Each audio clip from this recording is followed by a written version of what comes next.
எல்லோருக்கும் இறைவா போற்றி. ஏகம்பத்துரை எந்தாய் போற்றி. பாகம் பெண்ணுரு ஆனாய் போற்றி. காவாய் கனகத்திரடே போற்றி. கைலை மலையானே போற்றி போற்றி. திருச்சிற்றம்பலம். அடியார் பெருமக்களுக்கு வணக்கம். வன்மை தரும் ஆகம நூல் வைத்த பொருள் வழுவா உண்மை விளக்கம் உரை செய்ய திண்மதம் சேர் அந்தி நிற தந்தி முகத்தொந்தி வயிற்று ஐங்கரனை அந்தம் அற குந்தியுள் வைப்பாம். திருச்சிற்றம்பலம். அடியார் பெருமக்களுக்கு வணக்கம்.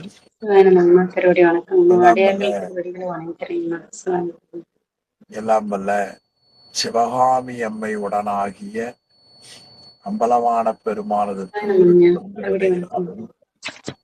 அருபான்மும்மை நாயன்மார்களது குருவருடினாலும் இந்த செம்பொற்சோதிநாதர் என்ற இணைப்பிலே இணைந்து சித்தாந்த சாஸ்திரங்களில் சில நூல்களை சிந்திக்கக்கூடிய மிகப்பெரிய சிவபுண்ணியத்தை நாம் பெற்றிருக்கிறோம். அந்த புண்ணியத்தை கருணையோடு வழங்கியருடைய திருவருளையும் குருவருளையும் போற்றி கேட்டு சிவபுண்ணியம் பெறுகிற தொண்டர்களின் திருவடிகளையும் சிறமேல் கொண்டு மனம் மொழி மெய்களாலே வணங்கி வருகிறேன். நண்பர்களே,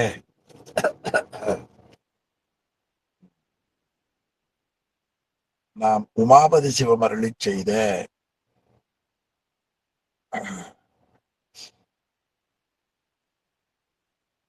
சித்தாந்த சாஸ்திரங்களில் 8 நூல்களில் ஒன்றான போற்றி பகரொடை என்ற நூலை சிந்தித்துக் கொண்டிருக்கிறோம்.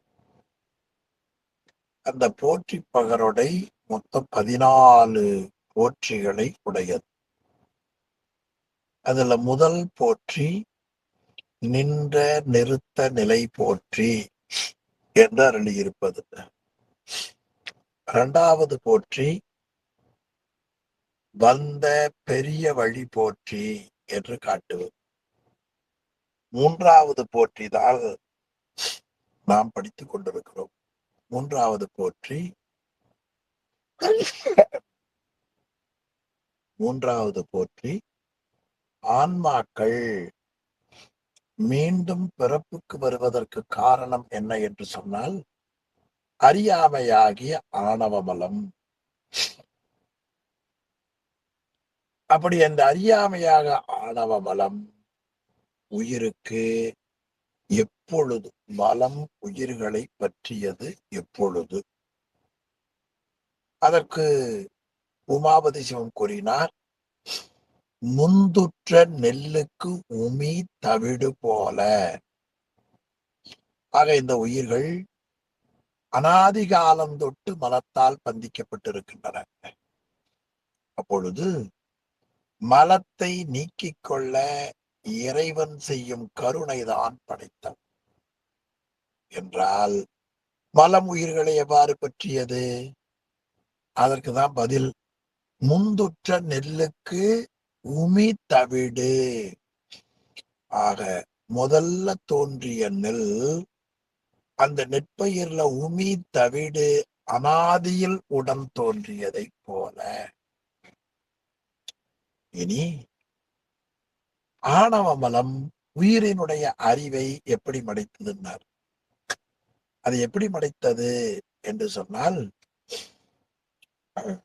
நீடு செம்பில் காளிதமும் செம்பினுடைய நிறத்தை களிம்பு உடன் நோக்கி மறைத்ததை போன்றது. நீடு செம்பில் காளிதம் போல. சரி, இறைவனுடைய பெரிய வியாபகத்துக்குள் உயிர் இருக்கிறது. அப்படி இருக்கிற பொழுது ஆணவ மலம் உயிரினுடைய இயல்பை எப்படி மறைத்ததுன்னா, தொல்லை கடல் தோன்ற தோன்ற வரும் என்று காட்டினார். ஆக பழமையான கடல் பரப்புல நிறைந்திருக்கிற தண்ணீர், அந்த தண்ணீரை உப்பு கலந்திருப்பது போல, உப்பு இருக்கிறது கடல் நீர்ல கலக்கிற பொழுது நீரை பற்றும் உப்பு, ஆனால் நீர் அடங்கி இருக்கிற கடல் பரப்பை பற்றுமா? பற்றாது. அது போல எல்லாம் ஒரு புடை ஒப்பதாய். ஆமா, இப்படி ஒரே ஒரு உவமையை சொல்லுவதற்கு ஏற்ப நான் ஒரு உடை ஒப்புன்னா என்ன பொருள்னா, இப்ப புலி போல பாய்ந்தான் என்றால் பாய்தலுக்கு தான் புலிய வச்சுக்கணுமே தவிர 4 காலு, புள்ளி தோலு, வாலு இருக்குதான்னு பார்க்க கூடாது. பாய்தலுக்கு உவமை. அப்போ உயிரினுடைய அறிவை பற்றியது எப்பொழுது என்றால் நெல்லு குவித விடு போல. உயிரினுடைய அறிவை மறைத்தது எவ்வாறு என்றால் செம்பின் நிறத்தை கழிம்பு மறைத்தது போல.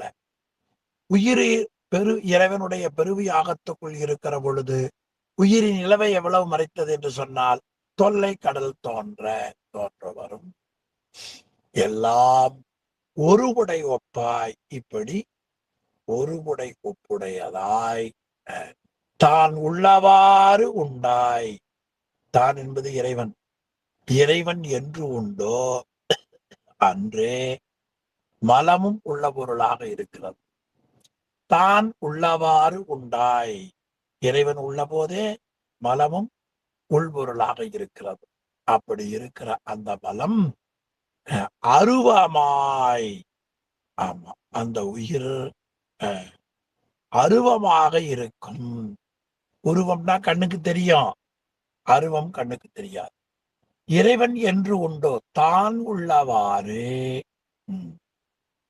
உண்டாய். இறைவன் எப்பொழுது அப்பொழுது உயிர் இருக்கிறது, உயிர் எப்பொழுதோ அப்பொழுது ஆணவ மூலம் இருக்கிறது. அப்பொழுதே உண்டாய் அருவமாய் வெளியில தெரியாம எவ்வுயிரும் ஆர்த்தே. உயிர்கள் தன்னுடைய அறியாமையின் பக்குவத்தை வைத்துக் கொண்டு உயிரை மூவகை உயிர் என்று பிரித்தார்கள். ஆணவம், கண்மம், மாயை மும்மலமுடையவர்களை சகல வர்க்கத்தான்மா என்றும், ஆணவம் கண்மம் மட்டும் உடையவர்களை பிரளயாகலர் ஆன்மா என்றும், ஆணவம் மட்டும் உடையவர்களை விஞ்ஞானகலர் ஆன்மா என்றும் சொல்லுவார்கள். அதை எவ்வுயிரும் என்று சொன்னார். எவ்வுயிரும் என்று சொன்னா மூவகையான உயிர், விஞ்ஞானகலர், பிரளயாகலர், சகலர்.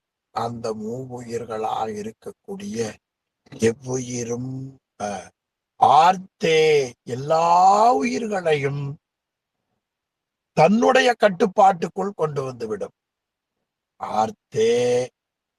அதன் பிறகு உருவுடைய மாமணியை உள்ளடக்கும் மாநாகம் வண்டிதனை தான் அடக்கும் காட்டத் தகுதியும் போல உருவுடைய மாமணி, அதாவது நல்ல வடிவுடைய பெரிய மாணிக்கமணி, அந்த மாணிக்கமணியை நஞ்சுடைய வாயுள் அடக்கி இருக்கிற நாகபாம்பை போலவும், நாகபாம்பு மாமணியை உள்ளடக்கி இருக்கிறது.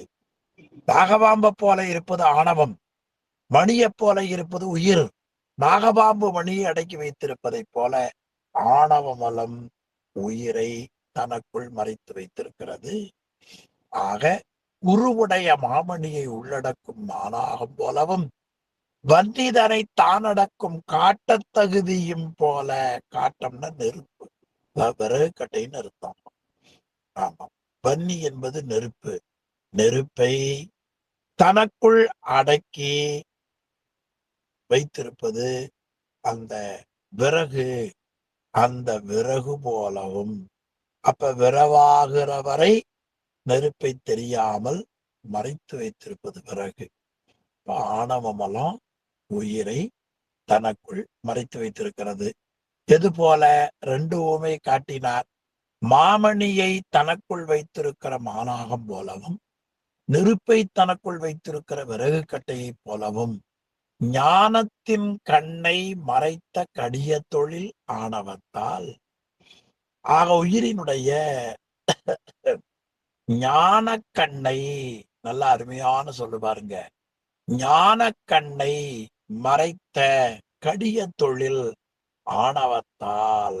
ஆமா, அப்போ நமக்கு இருக்கக்கூடிய அந்த உண்மை அறிவை கொடிய தொழில் உடைய ஆணவ மலத்தால் எண்ணும் செயல் மாண்ட எவ்வுயிர்க்கும்.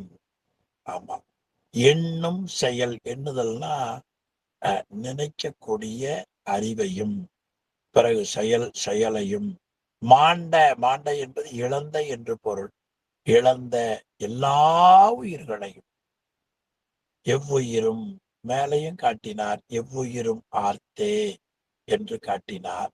ஆமா,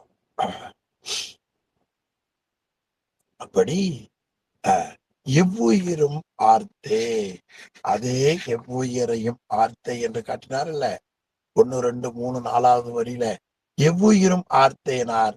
இங்க எவ்வுயிர்க்கும் உள் நாடி எல்லா உயிர்களுக்கும் இது போல அவை செய்கின்றன.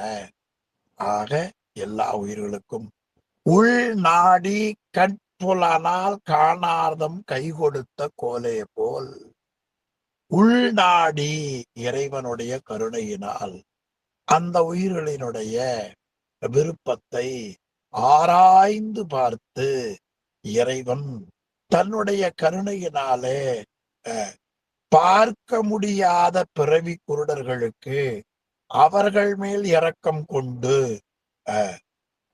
உதவி செய்யக்கூடியவர்கள் விருப்பப்படி, அதாவது உயிரினுடைய கண்காணாதவர்களுடைய விருப்பப்படி கோலை கொடுத்து அவர்கள் விரும்பிய இடத்திலே கொண்டு போய் விடுவார்கள். உள்நாடி கற்புலனால் காணாதம் கை கொடுத்த கோலே போல். அப்ப பிறவியிலே குருடர்களாக இருப்பவர்களை பார்த்து இரக்கம் கொண்டு கண்களால் பார்க்க இயலாத பிறவி குருடர்களின் மேல இரக்கம் கொண்டு உதவி செய்பவர்கள் அவர்கள் விருப்பப்படி கோலை கொடுத்து அந்த கண் தெரியாதவர்கள் விரும்புகிற இடத்தில் கொண்டு போய் விடுவார்கள். அதை போல இறைவன் என்ன செய்வார்? பொற்புடைய மாயை புணர்ப்பின்கண், பொலிவுடைய மாயையின் காரணமாக இறைவன் பொற்புடைய மாயை புணர்ப்பின்கண் முற்பால் தனு கரணமும் புவனமும் தருவார். உயிர்களுக்கு மாயையின் காரியமாக உடல், கருவி, உலகம், நுகர்பொருள் ஆகியவற்றை படைத்துக் கொடுப்பார். முற்பால் தனுனா உடம்பு, கரணம்னா உறுப்பு, புவனம்னா உலகம். உடம்பு, உறுப்பு, உறுப்புகளோடு கூடியிருக்கிற உடம்பு, அனுபவிப்பதற்கு ஏற்ப உலகம், அதை எதிலிருந்து படைத்துக் கொடுப்பான்? பொற்புடைய மாயை, அழகுடைய மாயையிலே இருந்து உயிர்களுக்காக அவற்றை கொடுப்பான். தந்து அவற்றையெல்லாம் இறைவன் கருணையோடு தந்து பிறகு அவற்றால் மனம் முதலா வந்த விகாரத்தால், ரொம்ப அருமையான தொடருங்க, மனம் முதலா வந்த விகாரம், அதாவது விரும்பிய உலகங்களில் விரும்பிய நுகர்ச்சிகளை நுகர்கிற பொழுது ஆணவ மயக்கத்தால் இறைவன் உதவியை மறந்து,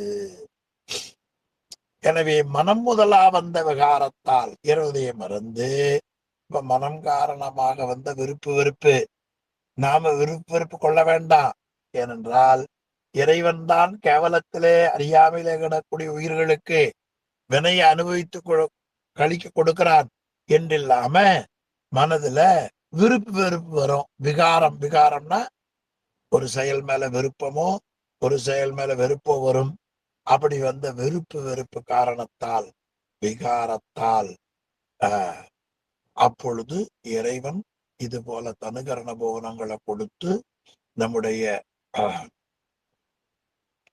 வினையை கழிக்க உதவுகிறான் என்பதை ஆணவ மலத்தினுடைய மறைப்பால் இறைவியின் உதவியை மறந்து, அதனால் விருப்பு வெறுப்பு வந்தது. அந்த கரணத்துல மனம் முதலாக வந்த விகாரத்தால் வினை இரண்டும் காட்டி விருப்பால புண்ணியமும் வெறுப்பால மகிழ்ச்சியும் இன்ப துன்பங்களும் உண்டாகும்.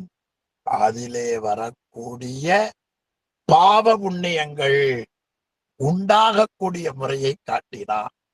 வினை இரண்டும் காட்டி அதனால் பிறப்பாக்கி அந்த புண்ணிய பாவங்களால் மீண்டும் பிறக்கும் பிறவியை இறைவன் உண்டாக்குவார்.